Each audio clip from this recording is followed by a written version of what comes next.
નમસ્કાર વિદ્યાર્થી મિત્રો, આપનું સ્વાગત છે અમારી યુટ્યુબ ચેનલમાં. વિદ્યાર્થી મિત્રો, આ શૈક્ષણિક વર્ષના બીજા સત્રની અંદર આપણે જ્યારે આગળ વધી રહ્યા છીએ ત્યારે સરકાર દ્વારા જે કંઈ ગાઈડલાઈન આપવામાં આવી છે અને એના આધારે ઘણી બધી અસમંજસતાઓ ઊભી થઈ હતી, એ બધી વાતોને આપણે સાઈડમાં મૂકતા આપણું જે ઓનલાઈન શિક્ષણ છે, યુટ્યુબના માધ્યમથી આપણે જે ભણીએ છીએ એમાં અત્યારે આગળ વધી રહ્યા છીએ, ત્યારે આપ સર્વનું ફરી એકવાર સ્વાગત કરું છું અને નવું વર્ષ આપ સર્વ માટે શુભદાયી, ફળદાયી અને આરોગ્યપ્રદ રહે એવી ઈશ્વરને પ્રાર્થના કરીએ છીએ. આ સાથે આપણે જ્યારે આગળ વધી રહ્યા છીએ ત્યારે મિત્રો, ગયા વિડિયો લેક્ચરની અંદર આપણે જે વાત કરી હતી એની તમને થોડીક આંશિક વાત કહી દઉં કે આપણે નીચા મૃત્યુદરના કારણો છે એની ચર્ચા કરી હતી.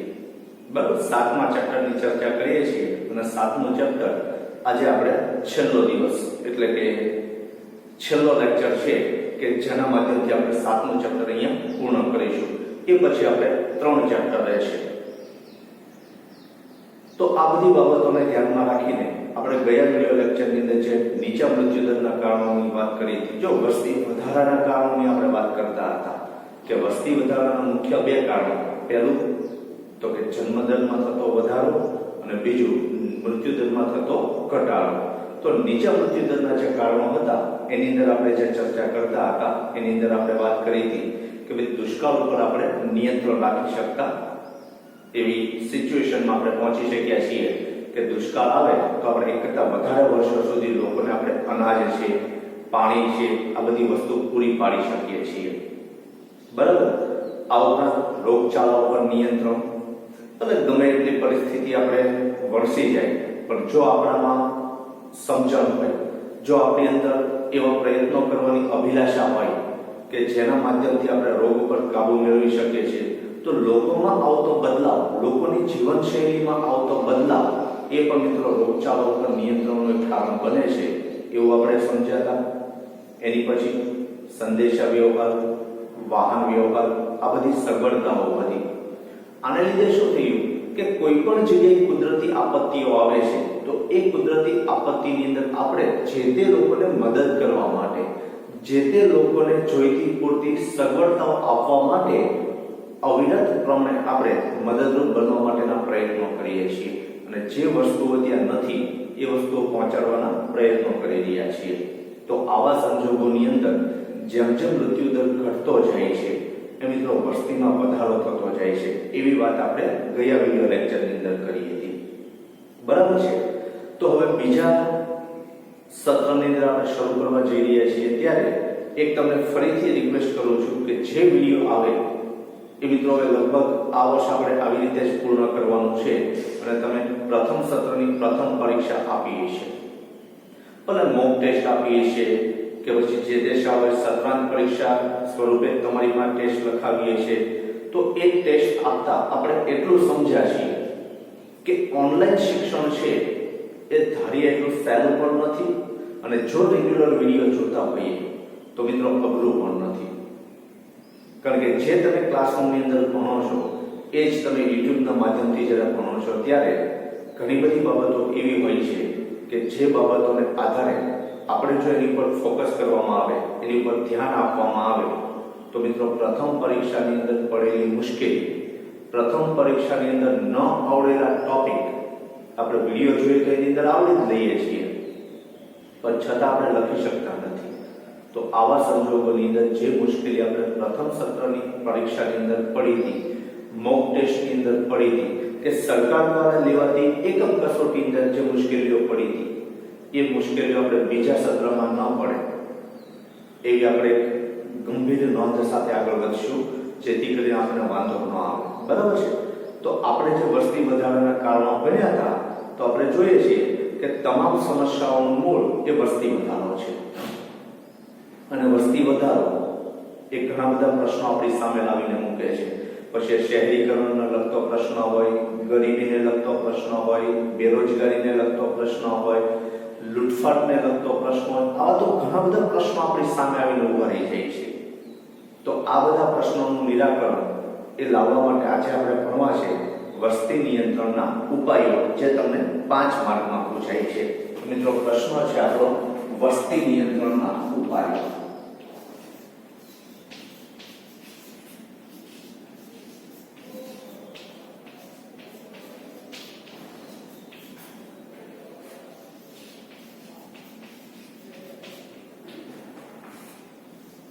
મિત્રો વસ્તી ઘટાડવી છે તો વસ્તી ઘટાડવા માટે શું શું કરી શકાય?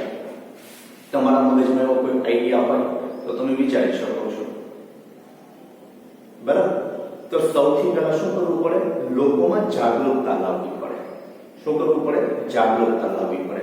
અને જાગૃતતા લાવવા માટે તમને ખબર છે કે જો તમે તમારી શાળાના એન્યુઅલ ડે જોયા હોય, સાંસ્કૃતિક કાર્યક્રમ જોયો હોય, તો છેલ્લા 10 વર્ષની અંદર એવો બદલાવ આવ્યો છે કે સમાજમાં આવતી મુશ્કેલીઓ, સમાજને પડતી અલગ અલગ જે દુવિધાઓ છે, એ દુવિધાઓ દૂર કરવા માટેના અલગ અલગ નાટક છે, અલગ અલગ કાર્યક્રમો છે, એ આપણી સામે આવે છે.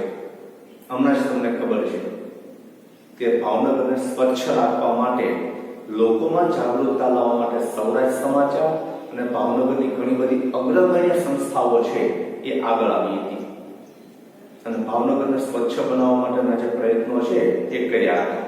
તમે લોકો જાણતા હશો. અને ઘણી બધી શાળાની અને કોલેજોના વિદ્યાર્થીઓ છે એને શેરી નાટક પણ કર્યા હતા. અને આના આધારે લોકોમાં સ્વચ્છતા લાવવા માટેની જાગૃતતા ફેલાવવા માટે એક પ્રયત્ન કરવામાં આવ્યો હતો. તો મિત્રો શું આપણે આવી રીતે જાગૃતતા ન લાવી શકીએ? સરકાર એમ કે માસ્ક ફરજિયાત છે, તો શું આપણે આપણી સેફટી માટે માસ્ક ફરજિયાત ન બનાવી શકીએ? છે ને? જો શિક્ષણનું કામ માત્ર એટલું નથી કે ભણાવી દેવું, પણ લોકોમાં જાગૃતતા લાવવી એ પણ શિક્ષણનું એક કાર્ય છે. અને એટલા માટે જ કહેવાય છે કે શિક્ષણથી સમાજમાં જે બદલાવ આવે છે એ બીજા એકેય બાબતોથી નથી આવતો. તો મિત્રો શિક્ષણ અને લોક જાગૃતિ આ સૌથી વધુ વસ્તી નિયંત્રણ માટેનો એક ઉપાય છે. તો એમાં જોઈએ સૌથી પહેલું લોક શિક્ષણ અને જાગૃતિ. મિત્રો લોક શિક્ષણ એટલે શું? લોકોને એવું શિક્ષણ આપવામાં આવે કે જે શિક્ષણના માધ્યમથી એવું સમજતા થાય કે દીકરો દીકરી એક સમાન, એક કરતા વધારે બાળકોને જન્મ આપવાનું પ્રમાણ છે એને ઘટાડવામાં આવે. અને શાનાથી થાય? લોકોને શિક્ષણ આપીને જ થાય. અત્યારે તમે જુઓ છો કે દીકરીઓને પ્રોત્સાહન આપવા માટે, દીકરી જન્મને પ્રોત્સાહન આપવા માટે, દીકરો દીકરી એક સમાન છે એવું માનવા માટે ત્યાં સરકાર તરફથી અથાગ પ્રયત્નો કરવામાં આવે છે. કારણ કે દીકરીઓને અલગ અલગ પ્રોત્સાહન આપવામાં આવે છે. સરકારી ભરતીની અંદર અનામત આપીને એમને પ્રોત્સાહન આપવામાં આવે છે. સ્પોર્ટ્સની અંદર અલગ અલગ ઇવેન્ટની અંદર દીકરીઓને ભાગ લેવડાવીને એમાં પ્રોત્સાહન આપવામાં આવે છે. તો મિત્રો આ શિક્ષણ દ્વારા જ ખબર પડે. દંગલ ફિલ્મ તમે જોયું હશે, બરાબર? આમિર ખાનનું છે. તો જેની અંદર તમે જુઓ કે આખું ગામ વિરોધમાં હોય છે, પણ આમિર ખાન છે પોતાની દીકરીને કુસ્તી લડાવવા માટે મક્કમ હોય છે. તો મિત્રો આનાથી જ ફેર પડે. એટલે દીકરો દીકરી એક સમાન આવું જો એને શિક્ષણ આપવામાં આવે, દીકરાને મળતા લાભો છે એ તમામે તમામ લાભ દીકરી દ્વારા પણ મળી શકે, એવા જો પ્રયત્નો કરવામાં આવે તો મિત્રો બાળકોને જન્મનું પ્રમાણ ઘટશે. જે વસ્તી ઘટાડવા માટેનો ઉપાય છે એ આપણી સામે આવશે. શિક્ષણ દ્વારા એવું સમજાવવામાં આવે કે ભાઈ જે દીકરી છે એ તમારા તમામ કામ કરી શકશે, શા માટે ન કરી શકે? હા, સમાજની વાત અલગ છે અને સમાજમાં આવતી જે વિટંબણાઓ છે એ પણ આપણી સામે આવે છે, જે આપણે યોગ્ય રીતે કહી નથી શકતા. પણ આ બધી બાબતોને આધારે હું એમ કહી શકું કે મિત્રો ઘણી બધી બાબતો એવી છે કે જે દીકરીઓ આપણા તમામ કામ કરી શકે. પછી બેંકના કામ હોય, વારસાઈના કામ હોય, દસ્તાવેજ નોંધણી માટે જવાનું હોય, ઘણા બધા આવા કાર્યો છે જે દીકરી દ્વારા થઈ શકે છે. તો એની માટે દીકરાની જરૂર છે એવું નથી કહેતો. અને ત્યારે ફાઇનાન્શિયલી એડવાઇઝર તરીકે પણ ઘણી બધી દીકરીઓ આપણી સામે આવીને ઊભી છે. તમે જો કે મોટાભાગની મ્યુચ્યુઅલ ફંડની જાહેરાતો છે એ ભલે જેન્ટ્સ દ્વારા આપવામાં આવે છે, પણ એડવાઇઝર તરીકે તમે જો તો ઘણી બધી ફાઇનાન્શિયલ કંપનીઓ છે એ લેડીઝને ટેલિકોલર માટે રાખે છે, એ આપણને સારામાં સારી સ્કીમો સમજાવે છે. તો આ બધું લોક શિક્ષણ દ્વારા દીકરો દીકરી એક સમાનના પ્રયત્નો જો કરવામાં આવે તો વસ્તી છે ઘટી શકે છે. આ ઉપરાંત જાગૃતિ ફેલાવવાની છે, લોકોમાં જાગૃતતા લાવવાની છે. કેવી રીતે? તો કે શેરી નાટક દ્વારા, અલગ અલગ શાળાઓની અંદર એ પ્રકારનું શિક્ષણ આપવામાં આવે, સાંસ્કૃતિક કાર્યક્રમની અંદર એ પ્રકારની ઘટનાઓ છે એને આવરી લેવામાં આવે. તો આ બધી બાબતોને આધારે જો લોકોમાં જાગૃતતા આવે, જો લોકો મનથી એવું સમજે કે ભાઈ ઓછા બાળકો હોય તો પણ આપણું જીવન છે એ બહુ સેટલમેન્ટ સાથે ચાલશે, એવી જાગૃતતા લાવવામાં આવે તો મિત્રો વસ્તી નિયંત્રણ છે એ થઈ શકે છે. તો અલગ અલગ કારણોસર લોકોને એવું શિક્ષણ આપવામાં આવે અને લોકોમાં એવી જાગૃતતા ફેલાવવા માટે ખાસ કરીને ગ્રામીણ વિસ્તારોની અંદર, પછાત વિસ્તારોની અંદર, ગરીબ કુટુંબોની અંદર જો એવી જાગૃતિ ફેલાવવામાં આવે કે દીકરો દીકરી એક સમાન છે તો મિત્રો વસ્તી ઉપર નિયંત્રણ છે આવી શકે છે. અને આની માટે શું કરી શકાય? તો આપણે હમણાં જ વાત કરી કે શેરી નાટક યોજી શકાય, અલગ અલગ જગ્યાએ સાંસ્કૃતિક કાર્યક્રમ હોય તો એની અંદર ફિલ્મો બનાવવામાં આવે છે, શોર્ટ ફિલ્મો, એની અંદર પણ આવી જાગૃતતા ફેલાવી શકાય છે. મિત્રો એક શોર્ટ ફિલ્મ છે મહોતું, આ યુટ્યુબ ની અંદર જોજો, બહુ જબરજસ્ત છે, એનાથી પણ જાગૃતતા આવે છે. આ ઉપરાંત તમને ખબર છે કે આપણે ઝંડાનું અપમાન ન કરવું જોઈએ. 15મી ઓગસ્ટ અને 26મી જાન્યુઆરી જે રીતે ઝંડો ફરકાવીએ છીએ અને ઓલા જે નાના નાના ઝંડા આપણે ખરીદીએ છીએ 5-10 રૂપિયાના, એ બીજા દિવસે રોડ ઉપર પડેલા હોય છે અને આપણે એની પરથી ચાલતા હોઈએ છીએ. આની જાગૃતતા ફેલાવવા માટે ઘણી બધી શોર્ટ ફિલ્મો બનેલી છે, તમે જોઈએ છે યુટ્યુબની અંદર. તો આવી રીતે અલગ અલગ યુટ્યુબના માધ્યમથી, અલગ અલગ શેરી નાટકો દ્વારા, શાળાની અંદર શિક્ષકો દ્વારા ભણતરની અંદર આવરી લેવામાં આવે, એન્યુઅલ ફંક્શનની અંદર આવરી લેવામાં આવે અને અન્ય કાર્યક્રમો દ્વારા જો દીકરો દીકરી એક સમાનની જાગૃતતા ફેલાવવામાં આવે તો મિત્રો 100% વસ્તી ઉપર નિયંત્રણ છે આવી શકે છે. એમાં જોઈએ કે જન્મદરને નીચો લાવવા માટે નાના કુટુંબનું મહત્વ લોકો સુધી પહોંચાડવું જોઈએ. અને મિત્રો જેમ નાનું કુટુંબ એમ સુખી કુટુંબ. દરેકે દરેક બાળકો છે એ પોતાની ઈચ્છા અનુસાર પોતે જે બનવા માંગે છે એની પાછળ મેક્સિમમ જે ખર્ચ થાય છે એ માતા પિતા કરી શકે. પણ જો વધારે સંતાનો હોય તો ખર્ચની વહેંચણી કરવી પડે છે. એટલે કોઈ એક સંતાન એટલું બધું આગળ આવી શકતું નથી. આપણે જોઈએ છીએ કે ડોક્ટરનો દીકરો જ ડોક્ટર બને, શિક્ષકનો દીકરો જ શિક્ષક બનવાનું કારણ શું? એ લોકો એજ્યુકેટેડ હતા, ઓછા સંતાન હતા, એટલા માટે એની પાછળ એક પૂરતો સમય આપી શકતા હતા, પૂરતું ધ્યાન આપી શકતા હતા અને એટલા માટે જ આ બધું પોસિબલ બન્યું. એટલે નાના કુટુંબનું મહત્વ છે એ જો લોકો સુધી પહોંચાડવામાં આવે, આ માટે લોકોમાં શિક્ષણનો પ્રચાર કરવો જોઈએ. ખાસ કરીને સ્ત્રીઓના શિક્ષણ અંગે સમાજ વધુ જાગૃત થાય એ જરૂરી છે. કારણ કે સંતાનને જન્મ આપવાનું માધ્યમ સ્ત્રી છે અને જો સ્ત્રીમાં સમજણ શક્તિ નહીં હોય તો આ શક્ય બનશે નહીં. આ માટે સંદેશા વ્યવહારના વિવિધ માધ્યમો દ્વારા વસ્તી શિક્ષણ પરના ખાસ કાર્યક્રમો પ્રસારિત કરવા જોઈએ. શાળા કોલેજોમાં નિષ્ણાત વ્યક્તિઓના વ્યાખ્યાનો ગોઠવવા જોઈએ. નાટક છે, મૂક અભિનય છે, ગીતો છે વગેરે દ્વારા જાગૃતિ લાવી શકાય. એક માર્ક માટે યાદ રાખજો, વર્ષ 2000ની વસ્તી નીતિમાં મહિલા વિકાસ ઉપર ભાર મૂકવામાં આવ્યો છે. મિત્રો એમસીક્યુ કે વીએસક્યુ માં પૂછાય છે કે 2000ની મહિલા નીતિની અંદર કઈ બાબત ઉપર વધારે ભાર મૂકવામાં આવ્યો છે? તો સ્ત્રીઓના વિકાસ, મહિલાઓના વિકાસ ઉપર ભાર મૂકવામાં આવ્યો છે. અને એક વસ્તી શાસ્ત્રીએ કહ્યું છે તે મુજબ શિક્ષણ એ સંતતિ નિયમનનું સર્વશ્રેષ્ઠ સાધન છે અને શિક્ષણ દ્વારા જ શક્ય બને છે. બરાબર? તો આ હતું લોક શિક્ષણ અને જાગૃતિ દ્વારા. બીજું કીધું છે આપણને કુટુંબ નિયોજન કાર્યક્રમની અસરકારકતા.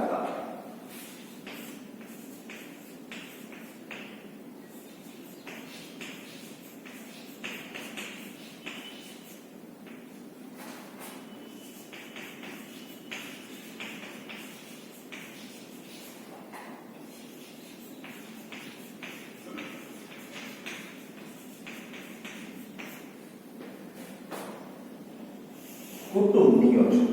તો મિત્રો કુટુંબ નિયોજનની વ્યાખ્યા આપણે એક માર્ગમાં ભણીને આવ્યા છીએ કે માતા અને પિતા એટલે કે પતિ અને પત્ની બંને સમજી કાઢીને સંતાનને કાં તો બે સંતાન વચ્ચેનો સમયગાળો વધારે અથવા તો પહેલા સંતાનને જન્મ આપવા માટેનો સમયગાળો જે સમજી વિચારીને વધારે છે એને શું કહેવાય? કુટુંબ નિયોજન. અને કુટુંબ નિયોજન માટેના અનેક સાધનો અત્યારે બજારમાં અવેલેબલ છે, આપણને ખબર છે. તો કુટુંબ નિયોજનના જે આવા અલગ અલગ સાધનો છે એની અસરકારકતા વધારવી પડે, એની માટેના જે કાર્યક્રમો ગોઠવવામાં આવે છે, લોકોને સમજાવવા માટેના જે કાર્યક્રમો ગોઠવવામાં આવે છે. તમને ખ્યાલ છે કે પહેલાના સમયની અંદર એટલે કે ટૂંક સમય પહેલા જ એડ્સ અંગે જાગૃતિ ફેલાવવા માટે બજારમાં શૌચાલયનો ઉપયોગ ઘરે ઘરે એની માટે સમજાવવા માટે બજારમાં અલગ અલગ કાર્યક્રમો છે એ ટીવીના માધ્યમથી આપણી સામે મૂકવામાં આવ્યા હતા.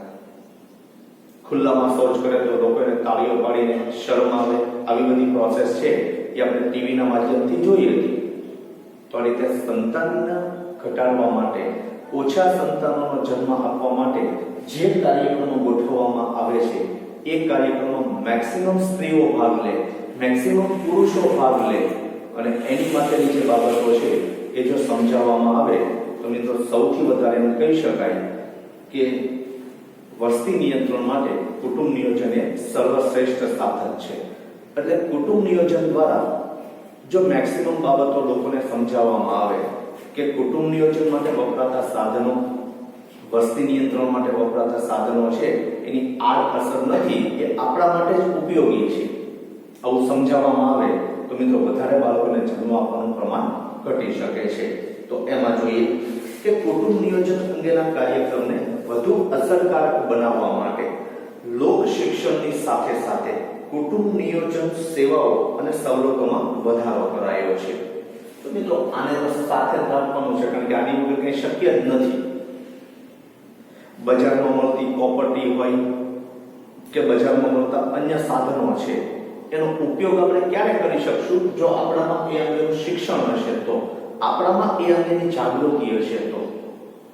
એટલે લોક શિક્ષણની સાથે સાથે કુટુંબ નિયોજનનો મેક્સિમમ ઉપયોગ થાય એ માટે જાગૃતતા ફેલાવવી પડશે. સંતતિ નિયમનના સાધનો સાદા, સસ્તા અને સુલભ બની રહે તે જરૂરી છે. અને મિત્રો આપણને ખ્યાલ છે કે ત્યારે મેક્સિમમ તમે જુઓ તો કુટુંબ નિયોજન અંગેના સાધનો છે એ એકદમ સરળ છે. પછી સ્ત્રીઓને કરાવતું ઓપરેશન છે, એટલે કે પ્રોપર્ટી મુકાવવાની હોય, કોથળીના ઓપરેશન હોય કે અન્ય બાબતો હોય, પુરુષ માટેની નસબંધી હોય તો સરકાર દ્વારા આવા ઓપરેશન મફતમાં કરી આપવામાં આવે છે. તો એ મિત્રો સસ્તું થયું. આ ઉપરાંત એની માટેના સાધનો છે, એની માટેની ટેબ્લેટ છે, આ બધી વસ્તુ તમને સરકારી દવાખાનાની અંદર મફત મળે છે. 2000ની વસ્તી નીતિમાં કુટુંબ નિયોજન કાર્યક્રમમાં ફેરફાર કરી વંધ્યીકરણ, કયો શબ્દ આપ્યો છે મિત્રો? વંધ્યીકરણ.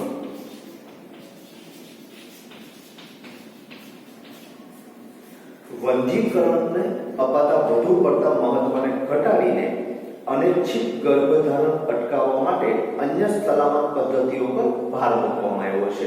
મિત્રો વંધ્યીકરણ એટલે જે સ્ત્રીમાં કોથળીનું ઓપરેશન કરવામાં આવે છે એની કરતા અન્ય રસ્તાઓ છે એની ઉપર વધારે ભાર મૂકવામાં આવ્યો છે. બરાબર? તો આ હતું બીજું. ત્રીજું કીધું છે મહિલાઓની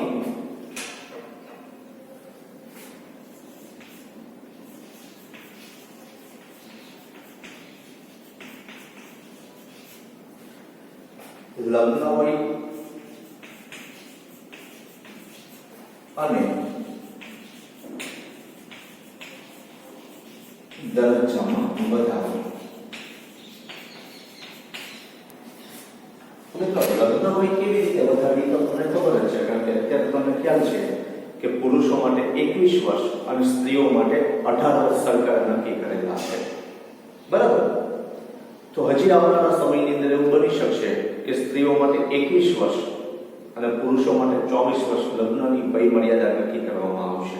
તો આ રીતે મહિલાઓની લગ્ન વય જેટલી વધારે હોય એટલો એ બાળકને જન્મ આપવાનું પ્રમાણ ઘટાડી શકે છે. 18 વર્ષે લગ્ન થઈને 21 વર્ષે લગ્ન થાય તો મિત્રો જે સ્ત્રી 18મા વર્ષે બાળકને જન્મ આપી શકતી હતી એ હવે 21 વર્ષે 3 વર્ષ માટે બાળકને જન્મ આપવાનું પ્રમાણમાં શું થશે? ઘટાડો થશે. તો મેક્સિમમ લગ્ન વયની અંદર જો વધારો કરવામાં આવે તો બાળકના જન્મ આપવાનું પ્રમાણ છે ઘટી શકે છે, જે વસ્તી નિયંત્રણ માટેનું એક માધ્યમ બને છે કહી શકાય. હવે વાત કરીએ દરજ્જામાં વધારો કરવો. તો મિત્રો દરજ્જામાં વધારો એટલે શું? સ્ત્રીઓને સન્માન આપવામાં આવે, સ્ત્રીઓને માન આપવામાં આવે, ઘરની અંદર લેવાતા નિર્ણયોની અંદર સ્ત્રીઓની સહભાગીતા વધારવામાં આવે. આ ઉપરાંત નાની નાની બાબતોની ચર્ચા સ્ત્રીઓ સાથે કરતા થઈએ તો મિત્રો સમાજની અંદર એનું સ્થાન વધે. અને એટલે જ આ અનામતનો મુદ્દો છે એ આપણી સામે આવ્યો છે કે સ્ત્રીઓને દરેક ક્ષેત્રમાં અનામત આપવામાં આવે છે. મહિલા સરપંચ બને છે, મહિલા કોર્પોરેટર બને છે. આ ઉપરાંત તમને ખબર છે કે આપણા લોકલાડીલા સાંસદ સભ્ય જે અત્યારે આખા ઇન્ડિયાના, આખા ભારતના ભાજપના ઉપાધ્યક્ષ તરીકે નિમાણા છે. તો મિત્રો આવી રીતે જો સ્ત્રીઓની દરજ્જાની અંદર વધારો કરવામાં આવે તો પણ મિત્રો એ બાળકને જન્મ આપવાનું પ્રમાણ ઘટાડે છે. કારણ કે જેમ સમાજમાં એને માન મળે એમ એની પાસે અન્ય કરવાલાયક કામ અવેલેબલ હશે. અન્ય કરવાલાયક કામો હોતા એ ઘરગથ્થુમાં થોડું ઓછું ધ્યાન આપીને અન્ય બાબતોમાં જો પોતાનું મન પરોવશે તો મિત્રો એ પણ બાળકને જન્મ આપવાનું પ્રમાણ છે ઘટાડી શકે છે. એટલે મહિલાઓની લગ્ન વય વધારવામાં આવે અને સાથે સાથે મહિલાઓનો દરજ્જો પણ જો સમાજમાં વધારવામાં આવે. આપણને ખબર છે કે ઘણી બધી બાબતો એવી છે કે જેમાં સ્ત્રીઓનું કોઈ સન્માન નથી, કોઈ માન નથી. મિત્રો એવું નથી. સમાજની અંદર જો સ્ત્રીઓના દરજ્જામાં વધારો કરવામાં આવે તો મિત્રો સ્ત્રીઓ પણ સમાજમાં સન્માનથી લાગણીભર જીવી શકે છે અને જે ઓછા બાળકોએ પણ આપણે બહુ સારામાં સારું જીવન છે જીવી શકીએ છીએ. આની દરજ્જામાં વધારો કરતા આપણે સમજી શકીએ છીએ. એમાં જોઈએ લગ્ન માટેની વયમાં કાયદા દ્વારા વધારો કરી ખાસ મહિલાઓ માટે લગ્ન વય વધારીને જન્મદરમાં ઘટાડો નિપજાવી શકાય. 2000ની વસ્તી નીતિમાં મહિલાઓ માટે MCQ માટે યાદ રાખજો 18 વર્ષની જગ્યાએ શક્ય હોય તો 20 વર્ષ થાય તેવા પ્રયત્નો માટે પ્રોત્સાહન અપાયું છે. એટલે અત્યાર સુધી જે લગ્ન માટે 18 વર્ષ હતા હવે કેટલા થાય? 20 વર્ષ થાય. આવું કઈ વસ્તી નીતિની અંદર? 2000ની વસ્તી નીતિની અંદર પ્રોત્સાહન આપવામાં આવ્યું છે. એટલે મિત્રો યાદ રાખજો કે 2000ની વસ્તી નીતિની અંદર સ્ત્રીઓની જે આયુ 18 વર્ષની હતી એની જગ્યાએ કેટલી થાય? 20 વર્ષની થાય એ માટે પ્રોત્સાહન આપવામાં આવ્યું છે. અને સમાજમાં સ્ત્રીઓના દરજ્જામાં જો વધારો કરવામાં આવે તો પણ જન્મદર ઘટી શકે છે. સ્ત્રીઓને પુરુષોની તુલનામાં શિક્ષણ અને રોજગારીની સમાન તક આપવામાં આવે જે અત્યારે મળી રહી છે. એક પણ કામ એવું નથી મિત્રો, તમને ખ્યાલ હશે કે અત્યારે બસના ડ્રાઈવર તરીકે પણ સ્ત્રીઓ કાર્યરત છે. ટૂંક સમયમાં ટ્રકના ડ્રાઈવર તરીકે પણ એ લોકો કાર્ય કરે તો નવાઈ નથી. સિક્યુરિટી તરીકે પણ કામ કરે છે. અત્યારે SBI ના ડેવલપમેન્ટની અંદર એક સ્ત્રી મેનેજરનો ખૂબ હાથ હતો. એ મેનેજરનું નામ મને કહેજો. એની પહેલાના જ મેનેજર હતા.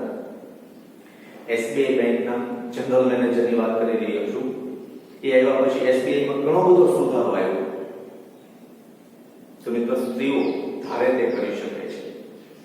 એટલે જો સ્ત્રીઓના દરજ્જામાં વધારો કરવામાં આવે તો મિત્રો એ કાર્યરત થતા બાળકને જન્મ આપવાનું પ્રમાણ ઘટી શકે છે. અને આવી સ્ત્રીઓ કે જે સ્ત્રીઓને સમાન શિક્ષણ મળેલું છે, રોજગારીમાં સમાન તક મળેલી છે, એ સ્ત્રીઓ બાળકને જન્મ આપવાનું પ્રમાણ છે ઘટાડી રહી છે. બરાબર? તો એની પછીનું કીધું છે,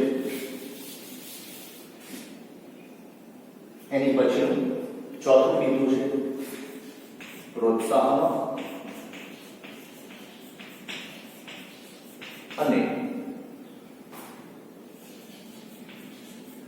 પ્રોત્સાહન.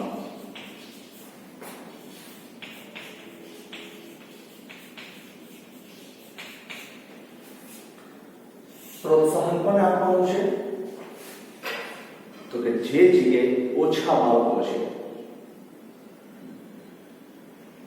એ વાલીઓને પ્રોત્સાહન આપવાનું છે, અને જ્યાં વધારે બાળકો છે એને શું આપવાનું છે? બિન પ્રોત્સાહન આપવાનું છે. બે શબ્દ ભેગા છે, બરાબર? તો મિત્રો, પ્રોત્સાહન, નાનું કુટુંબ સુખી કુટુંબ અને જેટલા ઓછા બાળકો એને મેક્સિમમ સરકારી લાભો આપીને પ્રોત્સાહન આપવાની વાત સરકારે કાયદાની અંદર કરેલી છે. આ ઉપરાંત તમને ખબર છે કે જેમ ઓછા બાળકો હોય એમ એમને નોકરીની તકોમાં વધારે લાભ મળશે. આવી બધી બાબતો સરકાર દ્વારા આપણને દિન પ્રતિદિન સમજાવવામાં આવી રહી છે. ઘરના પણ સભ્ય દ્વારા એમને પ્રોત્સાહન આપવા માટે સતત અગ્રેસર રહે એવા પ્રયત્નો કરવામાં આવી રહ્યા છે કે જેમ ઓછું સંતાન એમ તમે તમારા સંતાનને મેક્સિમમ ફાયદા સુધી પહોંચાડી શકો છો. જો તમે જોયું હશે કે હીરો કે હિરોઈન જે ઘરમાં જન્મ લે છે, ફિલ્મની વાત કરું છું, તેમાં વધીને એક કે બે જ ભાઈ બહેન હશે. આવું શા માટે? આ ઉપરાંત તમે જોયું હશે કે જે લોકો ઓછા બાળકોએ આગળ વધે છે એના બાળકો મેક્સિમમ લાભ લઈને સારી પોસ્ટ ઉપર હોય છે.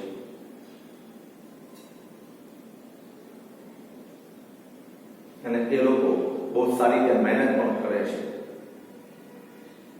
તો આવા પ્રોત્સાહન અને બિન પ્રોત્સાહનની વાત કરીએ તો સરકાર દ્વારા એવું કહેવામાં આવ્યું છે કે જેના ઘરે 2 કરતા વધારે સંતાનો હશે એ સરપંચની ચૂંટણી નહીં લડી શકે.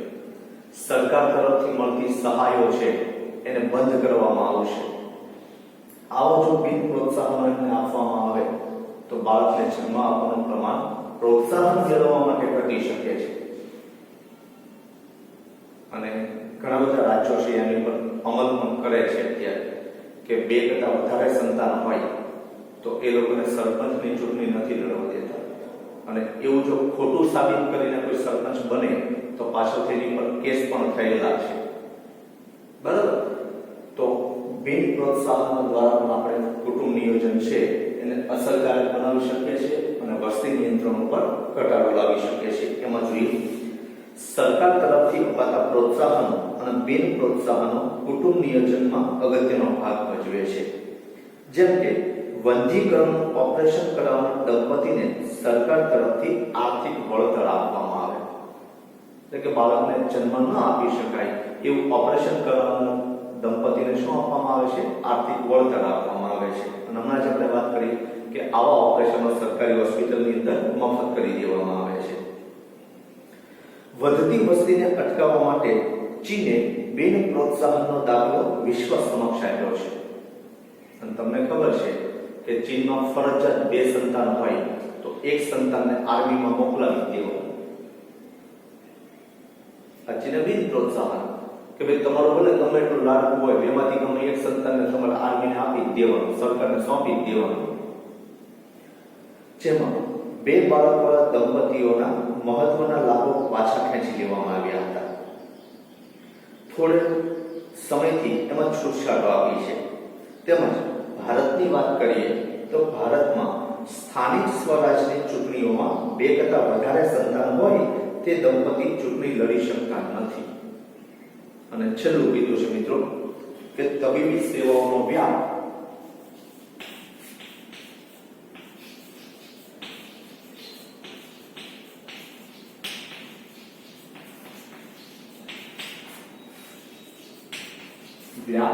અને અસરકારકતામાં